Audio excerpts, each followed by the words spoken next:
Here is the thing about being right. It does not always feel like it. 7 days ago, I trimmed 300 shares of UMAC at 34.06. I explained the logic on camera. The position had run 40.6% in a single week and ballooned to 25.7% of the portfolio. That is not a thesis, that is a concentration risk. So I sold. And I want to come back to what happened next because the number is specific and the lesson cuts both ways. Hold that thought.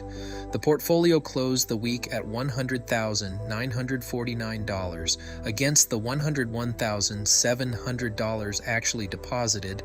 That is a return of negative 0.74%.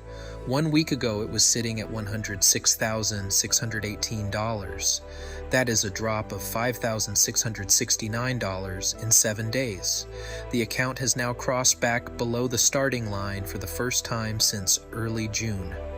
Welcome to episode 11. $10,921 is sitting in cash. The rest is fully deployed across 8 positions. Let's talk about what happened, starting with the one that looked smart on paper but still could not stop the bleeding. UMAC closed the week at $27.43. 7 days ago when I sold, it was at $34.06. That is a drop of 19.5% since the trim. The math on what I kept, 500 shares that were sitting at plus 23% are now at negative 0.9%. The 300 shares I sold, that decision saved $1,989 compared to holding the full position. That is real. That is a number worth acknowledging. And then I want to say the next part slowly because it matters. Being right about one position did not protect the portfolio. The port still dropped $5,669 this week. The trim was correct, the outcome was still a down week. Both things are true simultaneously, and if you can hold that tension in your head without flinching, you are already ahead of most retail investors. So what actually caused the damage? 3 positions, all in the same neighborhood of the market. AVAV is the worst performer this week, down 15.4%. AeroVironment Military Unmanned Systems, a company with real contracts and real revenue, gave back a significant chunk with very little news attached. The position is now down 13.8% overall, 50 shares at a cost of $185.92, now sitting at $160.22. The thesis on defense drones has not changed, the price has. SentinelOne fell 11.1% on the week. Still up 39.5% from cost, 25 shares bought at $15.19, now at $21.19. The gain cushions the blow, but 11% in a week on a position I have been watching carefully is not comfortable. This one I will come back to.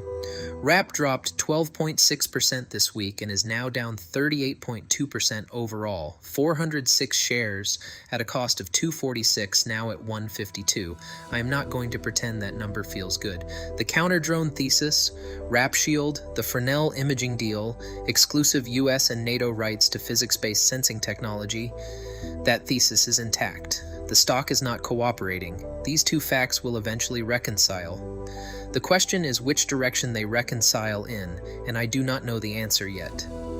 Here is the midpoint reality check, because this is where most people either talk themselves into panic or talk themselves into denial. The portfolio is down less than 1% from where it started. It is down $5,669 from last week's high. Those are both true.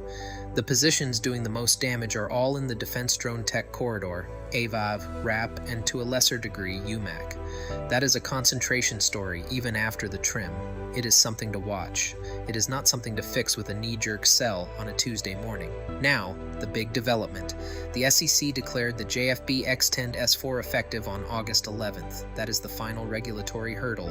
Closing is expected September 1st, 9 days away.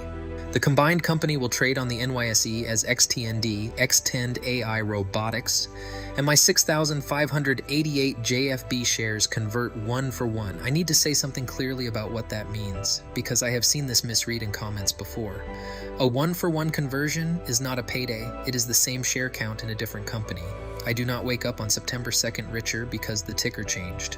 What I wake up with is 6,588 shares of a newly listed defense robotics company at whatever the market decides to price them. JFB is my largest position. 6,588 shares at a cost basis of $540, now trading at $451. That is down 16.5%. It gained 3.4% this week as the merger close came into focus. But the overall position is still underwater. And here's the part I promised to come back to at the top of the episode. The trim was vindicated in 7 days. UMAC fell 19.5%. The math proved out. But the reason I made that trim was not because I knew UMAC was going to drop. I did not. The reason was position sizing. 25.7% of a portfolio in a single speculative name is a structural problem regardless of direction. When I look at JFB right now at roughly 30% of deployed capital, I am watching that same number. The difference is the thesis on JFB is a 1-year thesis, not a 9-day one.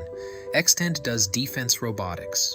The US government is spending on autonomous systems in a way that has not been seen before. The merger brings together two companies that were already in this space and combines their contracts, their technology, and their management. My actual bet is not a merger day pop, that those are notoriously unreliable, and I am not positioned for one. My bet is that 12 months from now, XTND is a company with meaningful government revenue, a cleaner story, and a stock price that reflects it. September 1st is a milestone, not a finish line. The best performer this week deserves a mention because it was quietly excellent, and I do not talk about it enough. KO gained 4.2%, 100 shares of Coca-Cola, bought at $79.48, now at $91.10. That is up 14.6% overall, and it just sat there and did its job while everything else was having a rough week. 60-plus consecutive years of dividend growth, and apparently also a hedge against drone sector volatility. There are worse anchors. Realty income slipped 0.6% on the week, but is still up 2.9% from cost. BRKB gave back 2.2%. Both doing exactly what they are supposed to do. Absorb turbulence without drama. Next week, I am watching JFB and the XTND transition closely. If the September 1st close happens on schedule, the account will look different in a week. Same money, new ticker, and probably some price discovery volatility as XTND finds its footing on the NYSE. I am also watching AVAV. A 15.4% drop with no material news attached is either an overreaction or an early signal. I want to see which one it is before I do anything. UMAC and RAP stay on the watch list for the same reason. Both have theses I still believe. Both have charts that are making those theses uncomfortable to hold. Cash is at $10,921. The monthly contribution window opens soon.